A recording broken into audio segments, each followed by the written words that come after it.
민수기 14장 11절부터 25절 말씀입니다. 주님께서 모세에게 말씀하셨다. 언제까지 이 백성이 나를 멸시할 것이라더냐? 내가 이 백성 가운데서 보인 온갖 표적들이 있는데 언제까지 나를 믿지 않겠다더냐? 내가 전염병으로 이들을 쳐서 없애고 너를 이들보다 더 크고 힘센 나라가 되게 하겠다. 모세가 주님께 말씀드렸다. 이집트 사람이 들으면 어떻게 합니까? 주님께서는 이미 주님의 능력으로 이 백성을 이집트 사람 가운데서 이끌어내셨습니다. 이집트 사람이 이 땅에 사는 사람들에게 말하면 어떻게 합니까? 이 땅에 사는 사람들은 주 하나님이 이 백성 가운데 계시다는 것과 주 하나님이 얼굴과 얼굴을 마주하여 보이셨다는 것과 주님의 구름이 그들 위에 머물고 주님께서 낮에는 구름 기둥 가운데 계시고 밤에는 불 기둥 가운데 계셔서 그들 맨 앞에서 걸어가신다는 것을 이미 들었습니다.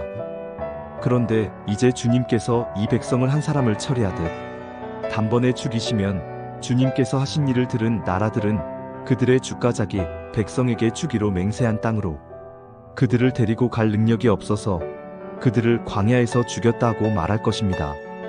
그러니 이제 주님께서는 이미 말씀하신 대로 주님의 권능을 나타내 보이시기 바랍니다. 나주는 노하기를 더디하고 사랑이 넘치어서 죄와 허물을 용서한다. 그러나 나는 죄를 벌하지 않은 채 그냥 넘기지는 아니한다. 나는 아버지가 죄를 지으면 본인뿐만 아니라 자손 3, 4대까지 벌을 내린다 하고 말씀하셨으니 이집트를 떠날 때부터 이제까지 주님께서 이 백성을 용서하신 것처럼 이제 주님의 그 크신 사랑으로 이 백성의 죄를 용서하여 주시기 바랍니다. 주님께서 말씀하셨다. 너의 말대로 용서하겠다. 그러나 내가 살아있는 한, 그리고 나 주의 영광이 온 땅을 가득 채우고 있는 한, 나의 영광을 보고도 내가 이집트와 광야에서 보여준 이적을 보고도 10번이나 거듭 나를 시험하고 내 말에 순종하지 않은 사람들은 어느 누구도 내가 그들의 조상들에게 주기로 맹세한 그 땅을 못 볼 것이다. 나를 멸시한 사람은 어느 누구도 그 땅을 못 볼 것이다. 그러나 나의 종 갈렙은 그 마음이 남과 다르고 또 전적으로 나를 따랐으므로 나는 그가 다녀온 그 땅으로 그를 데리고 가겠고 그의 자손은 그 땅을 유산으로 받을 것이다. 아말렉 사람과 가나안 사람이 골짜기에 살고 있으니 내일 너는 돌이켜 홍해로 가는 길을 따라서 광야 쪽으로 나아가거라. 예수님을 믿는 우리들도 서로 신앙에 대해서 이야기를 나눌 때면 어떤 말들이 주로 많이 나오나요? 아마 더 많은 부분을 차지하는 것이 회개의 고백, 조금은 부정적인 고백일 거라 생각이 됩니다. 하나님의 말씀대로 살지 못했음, 하나님을 여전히 신뢰하지 못하는 우리의 모습이 계속 보이기 때문이겠죠. 안타깝지만 이것이 우리의 모습입니다. 교회를 나오게 되는 이유가 있을 겁니다.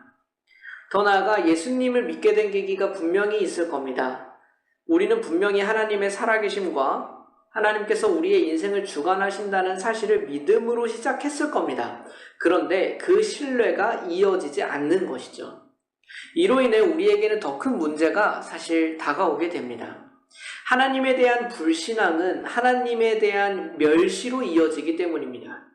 더 이상 그분은 신뢰하지 못하니 그분이 자신에게 가치 있는 존재가 되지 못하는 것입니다. 결국 우리에게 생긴 하나님에 대한 멸시는 또 하나님의 심판까지도 연결이 되는 것이죠. 본문 11절 또 12절을 보면 하나님께서 이스라엘 백성에게 분노하고 계심을 볼 수 있습니다. 그 이유가 무엇인가요? 이스라엘 백성들이 하나님을 멸시하고 있습니다. 그렇다면 그 멸시는 어디서부터 시작이 되나요? 이스라엘 백성들은 하나님께서 행하신 이적들을 경험하고서도 하나님을 믿지 않고 있기 때문입니다. 앞에서 봤던 것처럼 하나님을 향한 불신앙은 하나님에 대한 멸시로 이어집니다. 하나님께서는 이를 가만두고 보지 않으십니다. 하나님께서는 멸시받으실 만한 분이 아니시죠. 하나님은 온 세상을 지으시고 다스리시는 분이십니다. 멸시는커녕 영광을 받으셔야만 하는 분이십니다. 따라서 하나님께서는 모세에게 더 큰 나라를 이루게 해주실 것이라고 말씀하시면서 이들을 심판하시고자 하십니다. 그리고 바로 이것이 지금 우리의 문제이기도 합니다. 하나님께서 베풀어 주신 이적을 경험한 여부가 중요한 것이 아니라 하나님을 여전히 신뢰하지 못하고 있다면 우리는 자연스럽게 하나님을 멸시하는 것으로 이어지게 될 겁니다. 하나님을 신뢰하지 못하기 때문에 하나님 외에 다른 것을 찾아보려고 애쓰게 될 겁니다.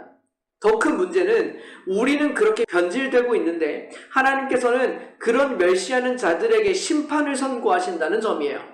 그렇습니다. 지금 바로 우리도 하나님의 심판 앞에 놓여 있다는 점입니다.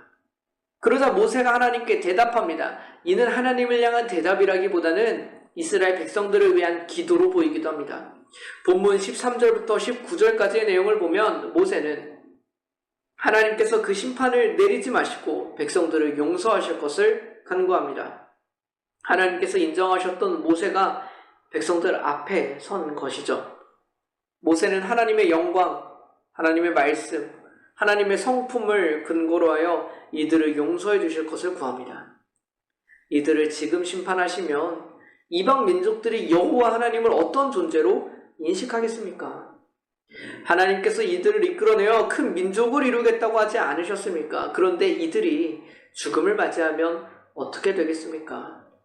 하나님께서는 노하기를 더디하시고 인자가 많으신 분이 아니십니까? 그 자비를 베풀어 주십시오. 우리에게도 모세와 같은 중보자가 필요합니다.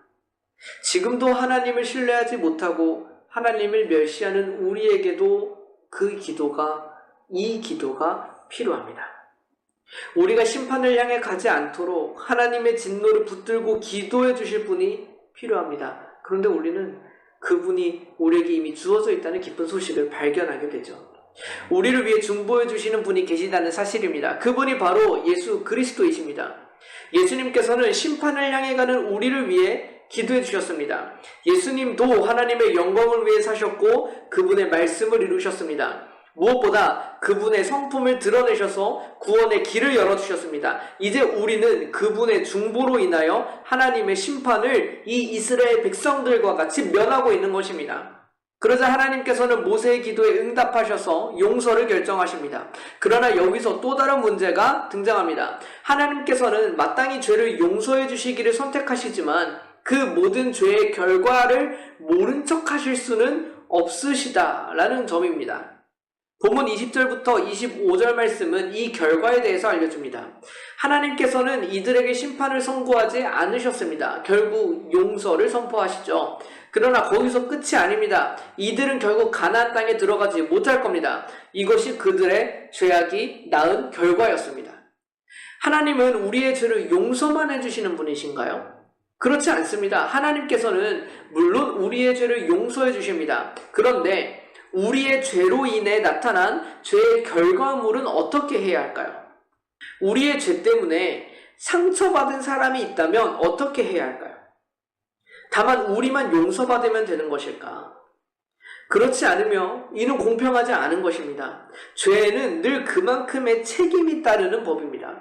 이런 점에서 우리에게는 모세보다 더 위대한 중보자가 있음을 보게 됩니다. 모세는 이스라엘 백성들 앞에 서서 중보한 위대한 사람이었죠.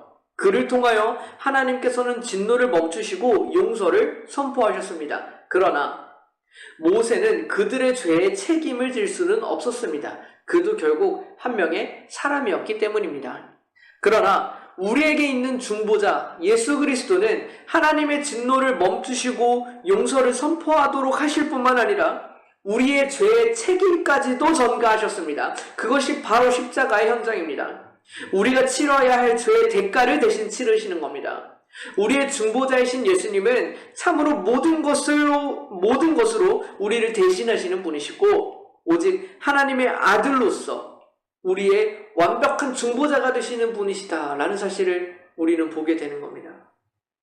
오늘 본문을 통해서 우리는 하나님 앞에서의 중보자를 보게 됩니다. 여전히 하나님을 신뢰하지 못하는 우리에게, 그렇기 때문에 더 나아가 하나님을 멸시하고 있는 우리에게 중보자가 필요하다는 사실을 오늘 본문은 보여줍니다. 완악함과 어리석음으로 높아져만 가는 죄를 가지고 하나님께 나아가 주실 중보자가 우리에게는 필요합니다. 하나님의 심판은 우리를 향할 수밖에 없습니다. 이스라엘에게는 모세라는 지금 위대한 중보자가 주어졌습니다. 그는 백성들을 대신하여 하나님 앞에 섰습니다. 그러나 또한 지금 우리에게는 더 위대한 중보자가 계시니 그분이 바로 우리 주 예수 그리스도이십니다. 모세와 같은 일을 그분이 하셨습니다. 사실 이 모세보다 더 위대한 일을 그분이 하셨습니다. 하나님의 심판 앞에 물러설 수 없는 우리를 위하여 주님이 행하신 일들을 보십시오. 주님이시기에 하실 수 있으셨던 일을 보십시오. 그분이 어떤 이유도 없이 우리를 사랑하셔서 중보자의 자리에 서셨음을 보십시오. 게다가 이제는 죄의 대가까지도 대신 치르셨음을 보십시오. 참으로 우리를 위한 중보자시며 비교할 대상이 없는 완벽한 중보자이심을 우리는 보게 되는 겁니다. 우리를 위해 하나님 앞에서 중보하시는 분이 계셨다. 그분이 어떤 분이신가를 우리가 늘 기억하며 살아가기를 소망합니다. 우리를 위하여 싸우시는, 우리를 위하여 대신 십자가를 지시는, 분명 우리의 죄와 우리의 불신임에도 불구하고 하나님 앞에 우리를 대신하여 서시는 그분을 바라보십시오. 우리는 그분을 잊을 수 없습니다. 우리는 그 은혜를 잊어서도 안 됩니다. 우리가 살아가는 모든 나날들이 그분과 그 은혜를 기억하며 살아가는 나날들이 되기를 소망합니다. 함께 기도하겠습니다. 하나님 아버지, 오늘 말씀 속에서 저희들은 이스라엘 백성들을 대신하여 하나님 앞에 서는 위대한 중보자 모세의 모습을 보게 되었습니다. 그런데 주님, 저희들은 이 모습 속에서 한 분의 모습을 더 보게 됩니다. 마찬가지로 심판을 향해 가는, 멸망을 향해 가는 우리들을 위하여 하나님의 중보자로 서신 예수 그리스도. 그러나 그분께서는 우리의 죄의 책임과 그 대가까지도 치르시며 우리를 위해 사셨다는 것을 보게 되었습니다. 하나님, 다른 어떤 것보다 그토록 우리를 위하여 사셨고 우리를 위해 중보하셨던 예수님을 잊지 않고 살아가는 우리가 되기를 소원하고 그 은혜를 잊지 않고 살아가는 시간들이 되게 하여 주옵소서. 그리하여 그리스도인이라는 우리의 정체성은 특별한 무언가를 하는 사람이 아니라 정말 예수님을 기억하고 있는 사람, 예수님의 은혜를 잊을 수 없는 사람임을 기억하게 해주시고 참된 그리스도인으로 우리가 살아가게 하여 주시옵소서. 주님, 그 은혜에 푹 적셔서 살아가는 우리의 모든 나날들이 되게 하시기를 간절히 소원하며 또 감사드리며 우리를 구원하신 예수 그리스도의 이름으로 기도드립니다. 아멘.